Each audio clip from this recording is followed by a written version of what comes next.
Allah 10 kali lipat sampai 700 kali lipat. Bahkan bisa lebih lagi. Sehingga bisa jadi apa yang dia lakukan itu mendapatkan pahala 30 kali lipat, 40, 100, 200, 300 dan seterusnya.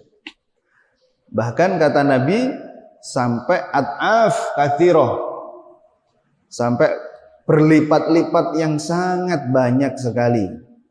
Tergantung bagaimana dia mengerjakan amalan itu, seserius apa, seikhlas apa, sebaik apa dia mengerjakan amalan itu. Maka semakin baik, semakin sungguh-sungguh, semakin ikhlas, maka semakin banyak pula pelipat gandaan pahalanya oleh Allah Subhanahu wa taala. Jadi niat saja sudah ditulis kebaikan. Meskipun tidak bisa seseorang itu membohongi Allah.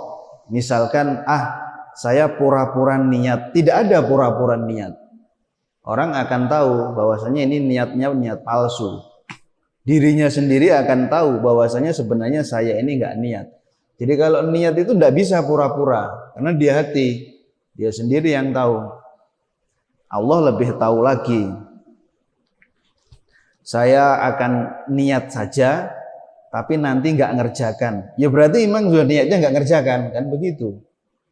Tidak ada saya niat saja, nanti saya enggak berangkat. Nah, itu berarti memang niat enggak berangkat berarti. Bukan niat berangkat terus kemudian enggak berangkat. Itu berarti niat enggak berangkat. Itu tidak bisa niat itu direkayasa. Rekayasa itu tidak bisa niat. Karena kita yang tahu, Allah juga tahu dan kita bisa merasakannya. Kemudian wa in hamma biha wa in hamma bisayyi'atin falam ya'malha.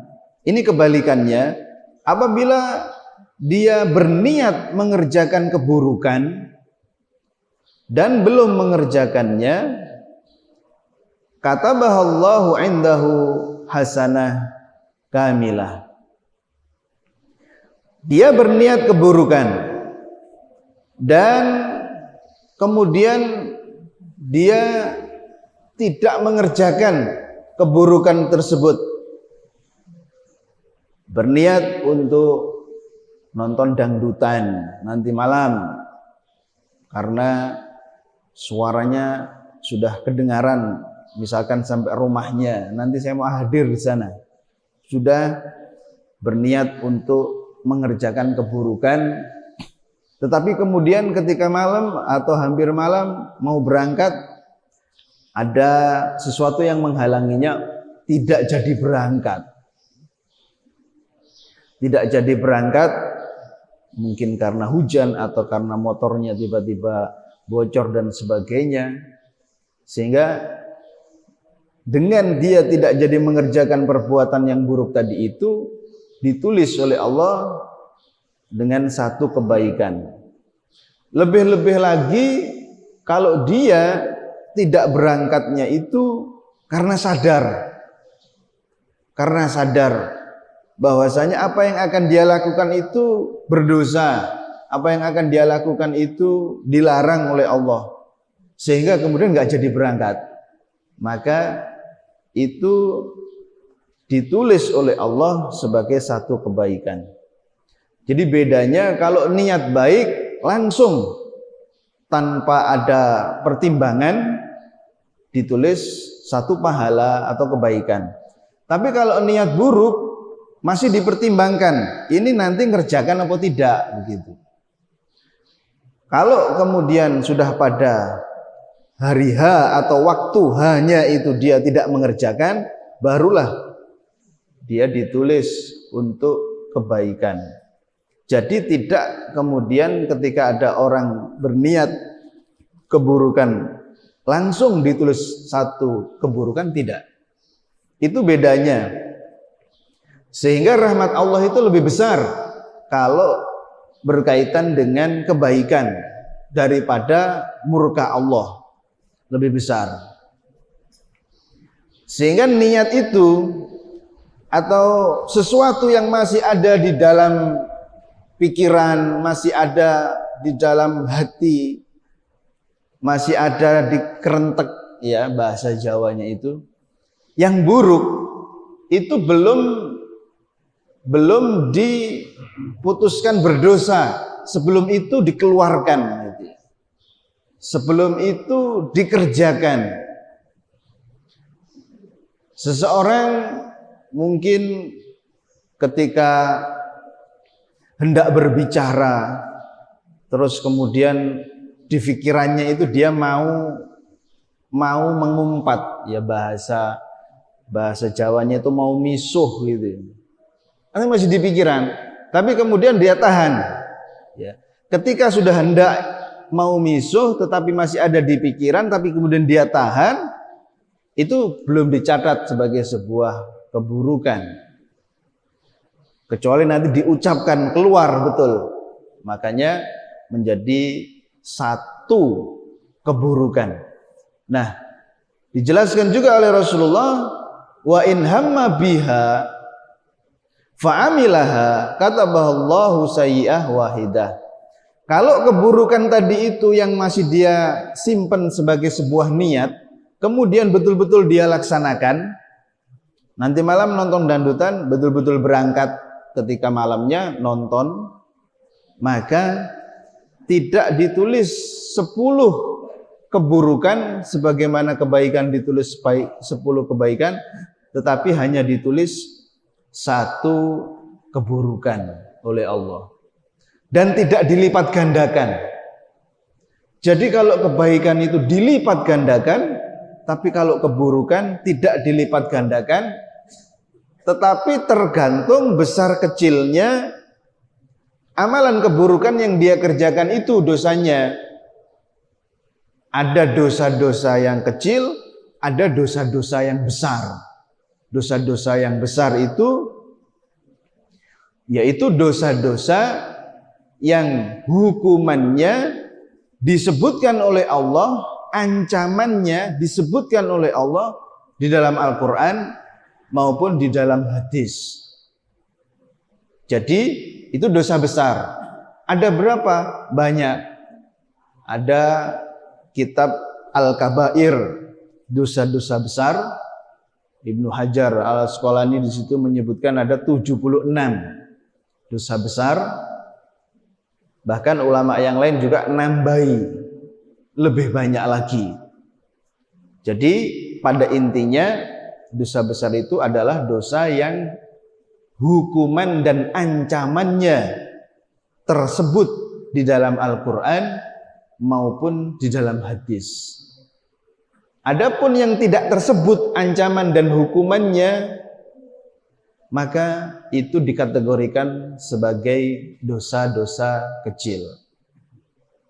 Tetapi dosa-dosa kecil itu pun kalau tanpa dia iringi dengan istighfar, tanpa dia iringi dengan taubat, maka akan menjadi besar karena bertumpuk-tumpuk terus-menerus.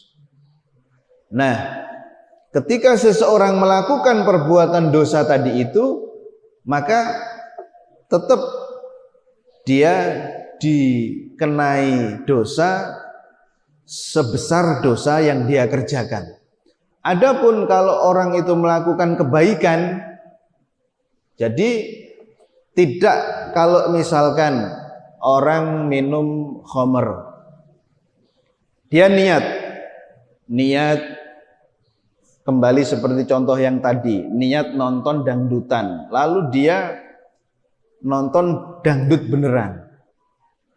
Dia nonton dangdut itu sungguh-sungguh apa enggak sungguh-sungguh atau kurang sungguh-sungguh, itu tidak menjadi dasar pelipat gandaan dosanya, itu enggak.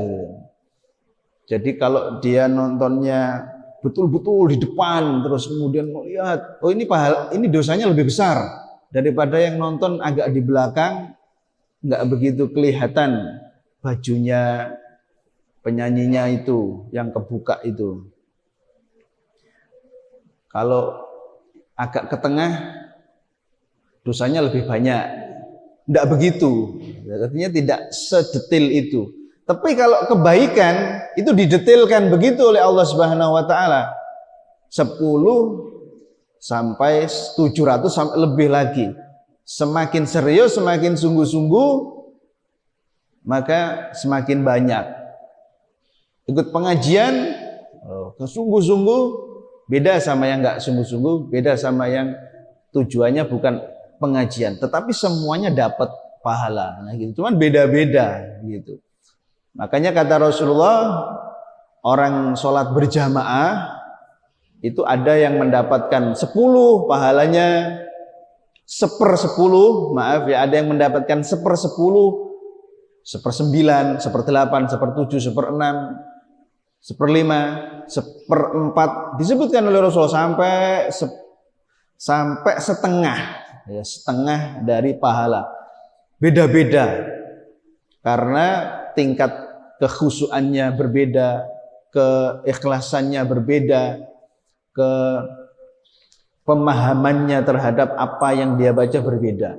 Jadi kalau kebaikan maka dilipat gandakan oleh Allah Subhanahu wa taala. Jamaah sekalian yang dirahmati Allah Subhanahu wa taala.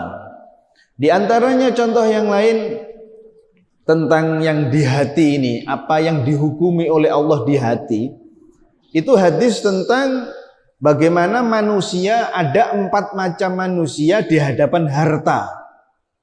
4 macam manusia di hadapan harta.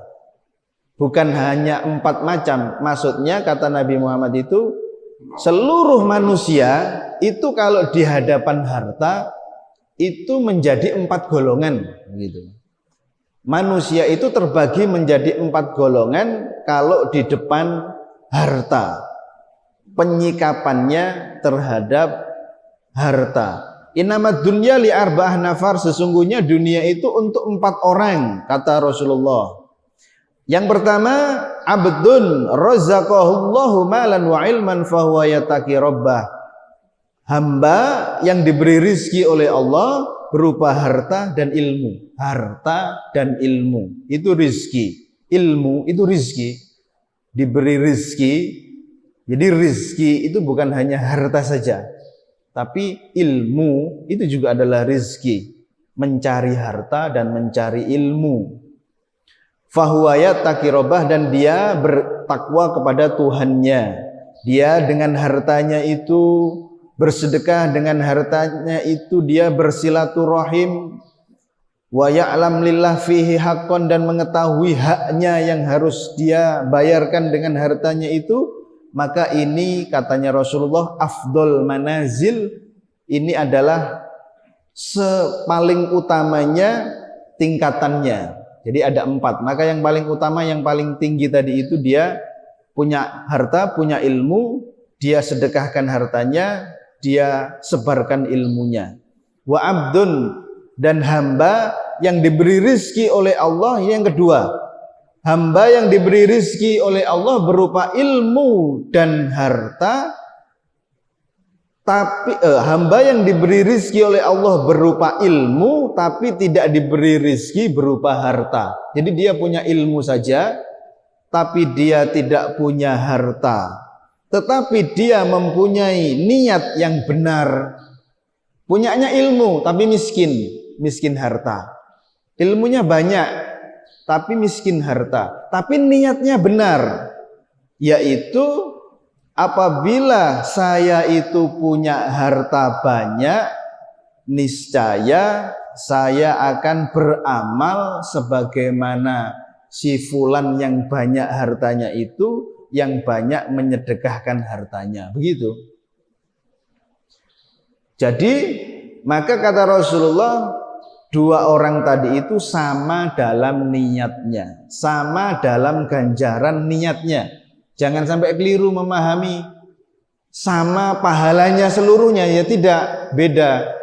Orang yang betul-betul bersedekah, ya, bersedekah terus hanya dengan orang yang saya kalau punya uang juga akan sedekah. Terus kemudian pahalanya sama dengan dia. Tidak, bukan itu maksudnya. Maksudnya dalam hal niatnya itu sama-sama dapat pahalanya yang ditulis satu oleh Allah Subhanahu wa taala tadi itu. Nah, yang ketiga, orang yang diberi harta tapi tidak diberi ilmu, kemudian dia memanfaatkan hartanya itu untuk foya-foya, dia manfaatkan hartanya itu untuk kemaksiatan dan dosa, seneng-seneng, ya karena tidak ada ilmu. Orang punya harta tapi nggak punya ilmu akan cenderung begitu. Dia akan memanfaatkan hartanya untuk kehidupan dunia saja. Nah, terus kemudian orang yang keempat, orang yang tidak diberi ilmu dan orang yang tidak diberi harta. Sudah miskin, bodoh lagi. Nah, ini susah ini. Udah nggak punya apa-apa, ilmu juga nggak punya. Terus mikir, wah kalau saya kaya, kayak yang nomor 3 tadi ya, kalau saya kaya kayak nomor 3 tadi itu, enak kemana-mana, naik mobil, kemana-mana, ke diskotik, ke tempat-tempat yang tak senengi gitu. Saya akan lakukan itu. Jadi belum kaya saja masih mikir, tapi sudah dosa gitu. Belum, kadang-kadang orang itu gitu, masih mikir tetapi sudah keliru gitu. Saya nanti pokoknya kalau seandainya saya ya, kalau saya ini kaya, awas nanti saya akan sombong gitu. Padahal dia nggak kaya. Itu kata Rasulullah SAW, maka sama dalam hal dosa niatnya tadi itu. Meskipun dia nggak punya harta, tapi karena niat kalau saya punya harta nanti akan saya gunakan untuk maksiat, maka dia dapat dosa sama dengan orang yang ketiga tadi itu. Tetapi dosa dalam hal niatnya, bukan besaran dosanya sama semua, ya tidak. Karena kalau yang nomor 3 betul-betul dia melakukan zina, betul-betul melakukan minum khamar. Nah, yang ini hanya niat saja, sehingga yang disamakan itu dari niatnya saja. Inilah jamaah sekalian dirahmati Allah Subhanahu wa taala tentang amalan-amalan yang ada di hati dan bagaimana Allah Subhanahu wa taala memberikan pahala dan memberikan dosanya, hukumannya dari perbuatan hati tersebut. Semoga menambah ilmu kita. Billahi taufiq wal hidayah. Assalamualaikum warahmatullahi wabarakatuh.